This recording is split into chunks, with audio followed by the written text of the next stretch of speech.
Hello friends, मैं ओम प्रकाश। आप देख रहे हैं OMPS इलेक्ट्रिकल्स।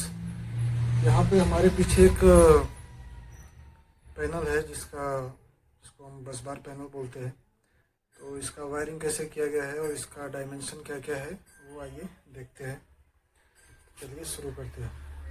तो अभी आप जो हमारे सामने देख रहे हैं ये R face, Y face, B face, ये इंडिकेशन, ये पैनल है। तो इसका वायरिंग कैसे किया गया है सबसे पहले इसको देखते हैं। इसमें मेन चीज़ जो है बस बार बेंडिंग भी है, तो वो भी आपको दिखाएंगे कैसे बेंड हुआ है और किस प्रकार से इसका बस बार का कनेक्शन किया गया है। हाँ, तो इसमें जो है ये यहाँ से हमने स्टार्ट किया है आर, वाई और बी। तो आर का आप देखेंगे यहाँ पे जो बेंड किया हुआ है वो यहाँ से हमने लगभग ये मान चलिए 50 mm है। 50 mm से बेंड हुआ है। यहाँ पे MCCB में कनेक्ट हुआ है। यहाँ से बेंड करके पीछे ले गए तो यहाँ पे ये इसकी जो दूरी है वो लगभग 70-80 mm के करीब में है, यहाँ से लेकर के यहाँ तक। उसके बाद से फिर डायरेक्ट स्ट्रेट ऊपर तक गया है और यहाँ से जब जो है बेंड हुआ है तो ये इसकी दूरी लगभग ये 50-60 mm है। यहाँ से लेके यहाँ तक और फिर यहाँ से ये स्ट्रेट हो गया है। तो इस तरह से ये दोनों बेंड हुआ है, आर और बी। वाई एकदम स्ट्रेट है, सीधा है, और ये ब्लैक जो न्यूट्रल का है ये भी सीधा है। और इसके बीच में जो गैप है लगभग 20 mm के करीब में गैप है सभी बस बार के। यहाँ पे हमने जो इंसुलेटर यूज किया है वो 25/6 का है। तो उसके बाद यहाँ पे आप देखेंगे हमने 3 सीटी भी यूज किया है। वो आप सीटी का कैलकुलेशन जो है जितने का MCCB होता है ना, जैसे कि ये हमारा जो MCCB है ये 100 एम्पियर है 4 पोल का। तो 100 एम्पियर के लिए हमने जो सीटी यूज किया है 150/5 का सीटी हमने यूज किया है। तो 3 सीटी यूज किया है आर, वाई, बी का, और तीनों का जो वायरिंग है हमने इसका वायरिंग कैसे करते हैं। पहले तो सीटी को लगाने के लिए आपको P1 और P2 का ध्यान रखना पड़ता है। P1 से होकर के, जैसे यहाँ पे आपको दिखेगा, यहाँ पे P1 और P2 लिखा हुआ है और उसके बगल में S1 और S2 लिखा है। तो P1 से करंट हमारा P2 की तरफ जाता है। तो जिधर से आपका करंट जाता है वो P1 हो गया और जिधर आपका करंट निकलता है वो P2 हो गया साइड। और S1 S2 जो है वो इसका टर्मिनल्स हो गए। तो यहाँ पे आप देखेंगे ऐसे 2 टर्मिनल है, एक S1 और एक S2। ऐसे 2 वायर इसके सीटी से निकलते हैं। तो इसी तरह से तीनों जो सीटी है तो सबका एक एक वायर S1 S1 S1 तीनों सीटी का एक एक वायर यहाँ पे हमारा आएगा सिलेक्टर स्विच में, ठीक है। और जो S2 का वायर होगा, मतलब सभी सीटी का जो दूसरा टर्मिनल है उसको लूप करेंगे, यहाँ से इसको लूप करेंगे, वहाँ से लूपिंग करके इसको कर देंगे, मतलब तीनों का कॉमन रहेगा। तो लूपिंग बना करके और एक वायर जो है यहाँ से लेकर के आएंगे और वो आएगा हमारा A2 पे। और A2 पे आने के बाद जो है यहीं से हमारा जो है एक वायर लेकर के इस मल्टीमीटर को देंगे। यहाँ पे मीटर जो लगा हुआ है इसका एम्पियर मीटर, तो इसको देंगे। उसके बाद से जो A1 है, A1 से एक सप्लाई लेंगे यहाँ से, इसका जो ये टर्मिनल है आप देखेंगे, और यहाँ से सप्लाई इसको मीटर को देंगे। यहाँ पे आपको इस तरह से A1 और A2 का देखने को मिलेगा। और जो हमारा सीटी से जो सभी तीनों सीटी से जो एक एक वायर आ रहा है ना, वो वायर जो है यहाँ पे हमारा इस सिलेक्टर स्विच में आएगा। यहाँ पे जो हमारा आर और नीचे इसके वाई है और यहाँ पे ऊपर यहाँ पे बी है, ठीक है। यहाँ पे आप देखेंगे तो वाई है। तो इस तरह से ये तीनों लगेगा।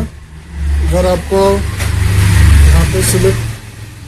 यहाँ पे सिलेक्ट करने के लिए मिल जाएगा आर, वाई और बी, इस तरह से आपको सिलेक्ट करने के लिए मिलेगा। और ये यहाँ पे ये डिस्प्ले है इसका एम्पियर मीटर का। यहाँ पे इंडिकेशन लैंप है आर, वाई, बी का।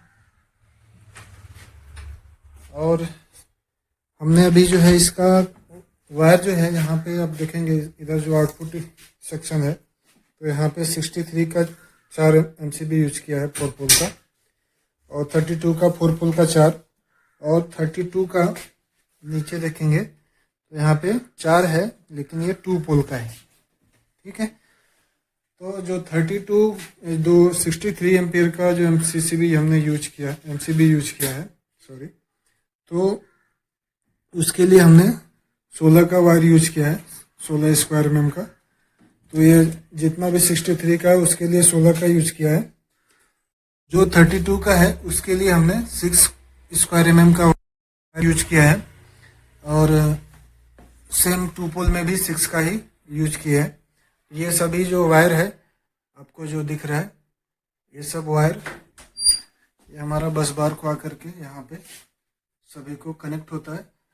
और यहाँ पे जो ये आपको गैप दिख रहा है, मतलब एक बोल्ट से दूसरे बोल्ट में, ये दोनों ये सभी बोल्ट के बीच में जो गैप होता है वो आप यहाँ पे अब ये 30 mm है, तो आप अपने अकॉर्डिंग रख सकते हैं कि कितने वायर है। अगर आपके कुछ ज़्यादा वायर होते हैं तो एक यहाँ पे आगे पीछे भी कर सकते हैं, या सेम लगा सकते हैं थोड़ा सा क्रॉस करके इसको। तो ये जो गैप है वो 30 mm है, तो आप 40 mm 50 mm ऐसा रख सकते हैं। अगर कम वायर है तो 50 mm या 60 mm के हिसाब से आप कर सकते हैं, लेकिन 30 mm सफिशियंट है, तो 30 mm में भी आपका काम होता है। तो इस तरह से हमने किया हुआ है। यहाँ पे आपको एक स्प्रेडर भी लगता है, आपको दिखेगा MCB जो MCCB है वहाँ से एक पत्ती के जैसा रहता है। तो 4 पोल का यहाँ पे स्प्रेडर लिंक यूज करके इसमें हमने कनेक्ट किया है। और ये RYB का जो आपको वायर दिख रहा है ये इंडिकेशन लाइन को गया है डायरेक्ट यहाँ से। तो जैसे हम इसको ऑन करेंगे तो हमारा ये इंडिकेशन लाइन ऑन होगा, और यहाँ पे एक हैंडल असेंबली भी है ताकि आप डोर से इसको ऑन ऑफ कर सकते हैं। इसका एक मैकेनिज्म होता है कि अगर ये कभी किसी ने ऑन किया यहाँ से, इधर से अगर ऑन है तो ये बंद नहीं होगा। ऐसे आप इसको क्लोज करेंगे डोर को तो ये देखिए डोर पूरा बंद नहीं होगा, अंदर नहीं जाएगा ये। तो इसका ध्यान रखिए कि कभी भी बंद करते हैं तो इसको ऑफ पोजीशन पे कीजिए। और जो ये इसका जो ये वाला हिस्सा है इसको भी आप ऑफ पे रखिए। यहाँ पे आपको एरो दिखेगा, इसको ऑफ पे कीजिए। यहाँ पे आपको ऑफ दिख रहा होगा, ठीक है, ऑफ है ये ऊपर ऑन है। तो ये एरो जो है ऑफ पे रख करके उसके बाद इसको बंद करेंगे तो आप देखेंगे कि ये हमारा डोर बंद हो गया है। तो उसके बंद होने के बाद आप फिर इसको इस तरह से ऑन या ऑफ कर सकते हैं। और इसमें एक लॉक का सिस्टम भी रहता है कि अगर आप ऑफ करके रखते हैं तो कोई बाय मिस्टेक कोई ऑन ना करे, तो उसके लिए यहाँ पे लॉक का सिस्टम भी रहता है। तो इसको ऐसे प्रेस करके आप इसमें यहाँ पे लॉक या कुछ भी मतलब एक लॉक वगैरह लगा सकते हैं ताकि कोई इसको ये प्रेस होने के बाद ये घूमता नहीं है, ये ऑन नहीं होता है। ठीक है, तो इसका ऐसा मैकेनिज्म रहता है। तो उम्मीद करता हूँ कि आपको इस वीडियो से बस बार ये छोटा सा जो बस बार पैनल है इसका वायरिंग कैसे किया गया है वो आपको समझ में आया होगा। मिलते हैं नेक्स्ट वीडियो में, तब तक के लिए बाय बाय, जय हिंद, जय भारत।